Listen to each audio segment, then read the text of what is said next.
চামড়া শিল্প একটা সম্ভাবনাময় শিল্প বাংলাদেশের। তো সম্ভাবনাময় একটা শিল্পের সাথে জড়িত ব্যবসায়ীরা একসময় যেটা আপনি বলছিলেন যে একসময় একটা লম্বা বড় একটা পরিমাণে ঋণ পেত, ৪০০ কোটি টাকার মতো ঋণ পেত। এখন সেটা কমে কেন ৬৫ কোটি টাকায় চলে আসলো? আসলে এখানে সমস্যাটা কোথায় হয়েছে? দেখুন এখানে সমস্যাটা হলো যে আমি যে ঋণটা নিতাম সেটা কিন্তু আমার আবার পরিশোধ করে দিতে হতো ১ বছরের জন্য। কুরবানির পূর্বেই আপনার ১১ মাসের ভিতরে ঋণটা পরিশোধ করতে হতো।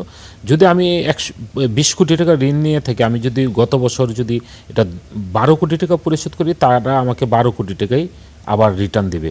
কিন্তু আমি কিন্তু ২০ কোটি টাকা পাবো না। এইভাবে কমতে, কমতে দেখা গেছে অধিকাংশ ট্যানারি তার এক্সপোর্ট বন্ধ হয়ে গেছে। সে নন কমপ্লায়েন্ট হওয়ার কারণে সে ওই কাঙ্ক্ষিত দাম পায়নি। চাইনিজ যে সিন্ডিকেট আছে, যারা যারা চাইনিজরা এদেশ থেকে অর্ধমূল্যে চামড়া নিয়ে যাচ্ছে, ট্যানারি মালিকরা আস্তে আস্তে লস করতে করতে ব্যবসা বন্ধ হয়ে গেছে।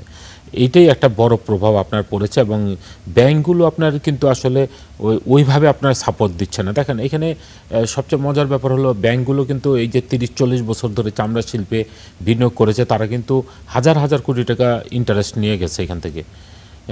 আপনার ইন্টারেস্ট এবং বিমা বিভিন্ন খাতে নিয়ে গেছেন। অথচ যে সময় ক্রাইসিসে পড়েছেন, এই ব্যাংকগুলো কিন্তু সেইভাবে আপনার সাপোর্ট দিচ্ছে না। এই সাপোর্ট না দেওয়ার প্রভাবটা কিন্তু বাজারে পড়েছে আপনার।